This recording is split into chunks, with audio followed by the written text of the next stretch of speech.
Corrie ten Boom alikuwa mwanamke wa kwanza kupata leseni ya kuwa mtengenezaji wa saa nchini Uholanzi.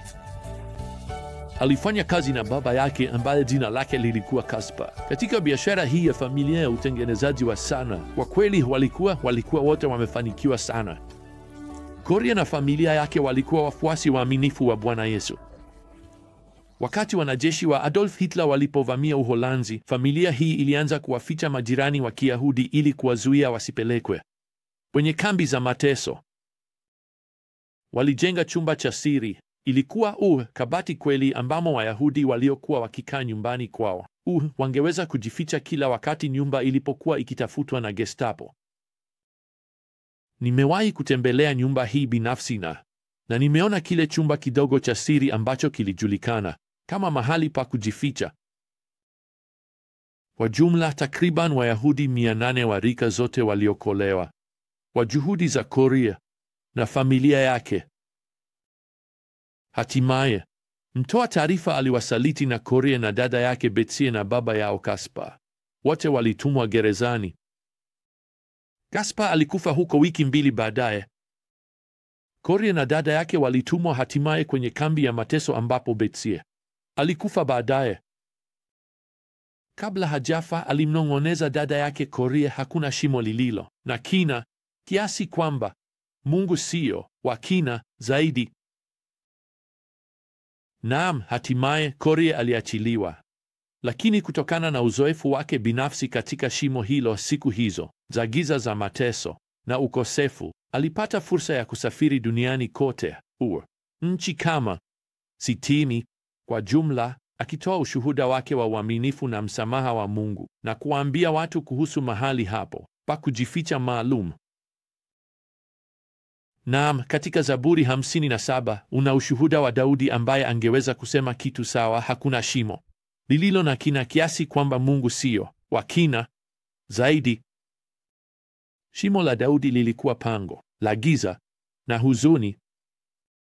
Anaenda kuandika Zaburi 57 kuhusu uzoefu huo, na mstari wa kwanza unasema hivi: kwako Mungu nafsi yangu inapata kimbilio, katika kivuli cha mbawa zako nitapata kimbilio.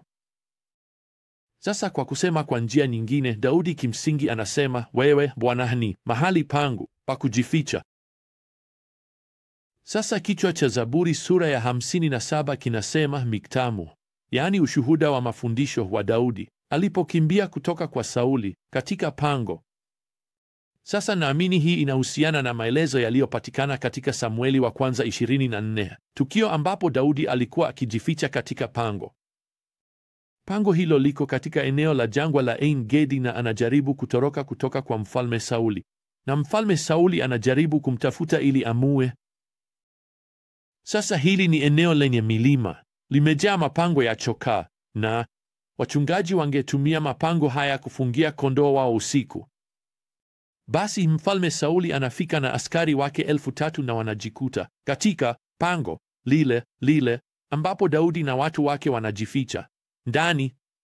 Sauli ajui tu wakati huo.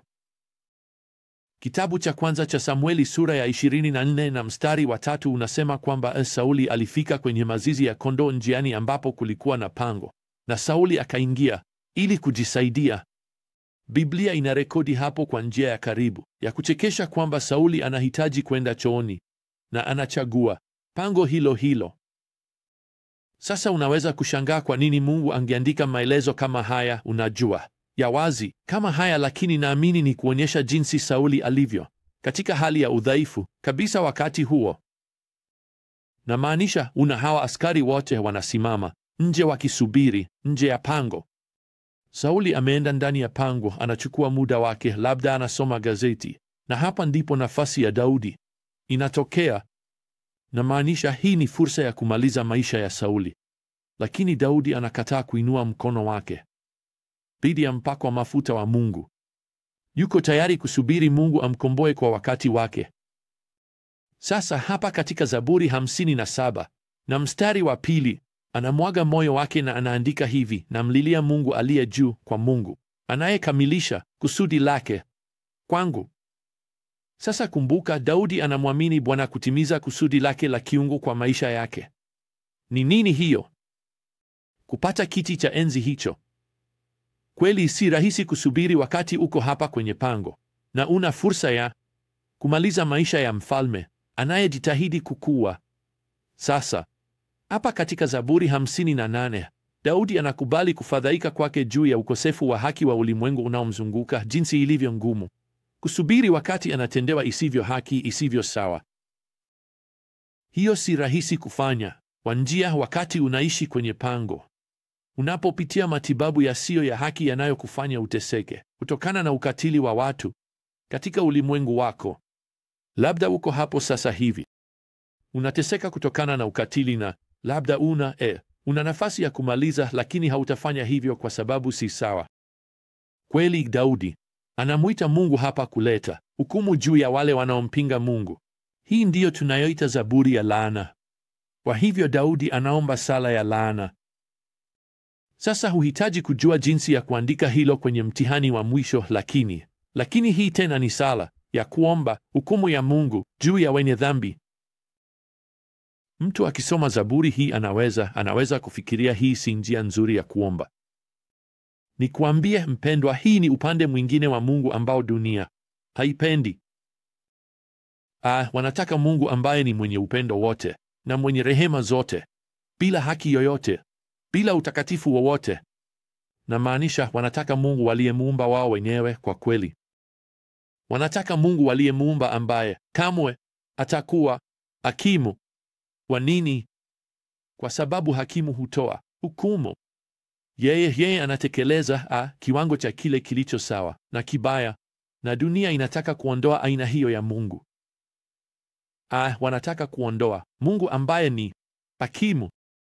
Hawataki utekelezaji wowote wa dhambi. Vema, kama hakuna mtekelezaji wa dhambi, hakuna kiwango cha ukweli. Kama hakuna kiwango cha ukweli, huwezi kuhukumiwa kwa kufanya makosa. Kwa hivyo, hiyo inamaanisha nini? Kweli hiyo inamaanisha kuwa unaweza kufanya chochote unachotaka kufanya. Unaweza kufanya chochote unachofikiri ni sahihi kwako bila kujali ni nini. Tatizo ni kwamba unapomwondoa Mungu ambaye ni hakimu mkuu, unaweza pia kumwondoa Mungu ambaye anaweza kukupa msamaha wa hakimu kwa dhambi zako. Tazama, mwana wa Mungu alipitia haki takatifu ya Mungu, hukumu ya Mungu dhidi ya dhambi. Yesu alikufa kulipa adhabu ya dhambi zako. Unapomwamini, anaweza kukusamehe kwa msingi wa haki yake, hukumu yake, ikiwa imeridhishwa katika kifo cha mwanawe Bwana Yesu. Kwa hivyo sasa uko salama. Uko salama milele kutoka kwa hofu, hukumu, haki ya Mungu. Unapokimbia, unakimbilia kwa Mwokozi huyo wa imani, wakati Yesu anapokuwa mahali pako pa kujificha. Sasa tunapoendelea na Zaburi 59, inaonekana kama Daudi hawezi kupata pumziko kutoka kwa Mfalme Sauli. Kichwa hapa katika ya Zaburi hii kinasema hivi: wakati Sauli alituma watu kuangalia nyumba ya Daudi ili kumuua. Sasa tukio hili hapa limeandikwa kwa undani kwetu katika 1 Samueli sura ya 19, ambapo Sauli alihisi wivu sana kwa umaarufu unaokuwa wa Daudi, kiasi kwamba alituma watu kumkamata katika nyumba yake mwenyewe. Tunaambiwa na Samueli kwamba kwa msaada wa mke wake Mikali, Daudi alitoroka kupitia dirishani na kukimbia kuokoa maisha yake. Sasa huenda ilikuwa karibu na moto wa kambi usiku huo ambapo Daudi alianza kuandika wimbo huu kuhusu shimo hilo maalum, shimo hilo la kina, bonde ambalo ameingia tu. Hapa katika mstari wa 14, Daudi anawafafanua maadui zake kama wanalia kama mbwa wakizunguka mjini. Wanazunguka kutafuta chakula na wananguruma ikiwa hawajashiba. Sasa kumwita mtu mbwa wakati huo ilikuwa ni matusi makubwa. Sio matusi sana siku hizi. Hii ni kwa sababu mbwa katika dunia yetu wanaishi maisha mazuri. Unajua, wanapewa bafu kila wiki nyingine na wanakula milo ya kawaida na wengi wao wana uwanja mzuri wa kucheza. Lakini katika Agano la Kale, mbwa alikuwa mtafutaji wa mabaki, mnyama mchafu na hatari ambaye alisafiri kwa makundi, na unajua, angefukuzwa mjini badala ya kualikwa ubaki. Daudi anasema hapa kwamba maadui zake ni kama kundi la mbwa na wana njaa ya kupata mlo, na yeye ndiye mlo kwa njia. Lakini hiyo siyo kitu pekee ambacho Daudi anazingatia hapa katika shimo hili la shida. Katika mstari wa 16 Daudi anaandika, lakini nitaimba juu ya nguvu zako. Nitaimba kwa sauti juu ya upendo wako wa kudumu asubuhi, kwa maana umekuwa kwangu ngome na kimbilio katika siku ya shida yangu. Unajua, Daudi angeweza kugeuka na kuzunguka usiku kucha kwa sababu ya kundi hilo la mbwa linalomfuata. Lakini badala yake Daudi anageuza mawazo yake. Azingatii tu shimo la giza, pango au maisha ya kukimbia, bali anazingatia kimbilio alilo nalo kwa Bwana. Na ndiyo maana anamaliza Zaburi hii hapa kwa kuandika, e nguvu zangu, nitakuimbia sifa. Kwa maana wewe, e Mungu, ni ngome yangu, Mungu anayeonyesha upendo wa kudumu kwangu. Unajua anachosema hapa? Kweli hii ni njia nyingine ya kusema hakuna shimo lililo na kina sana kiasi kwamba Mungu ana kina zaidi. Basi hadi wakati mwingine, wapendwa, neema ya Bwana Yesu Kristo na upendo wa Mungu na ushirika wa Roho Mtakatifu uwe nanyi nyote. Amina.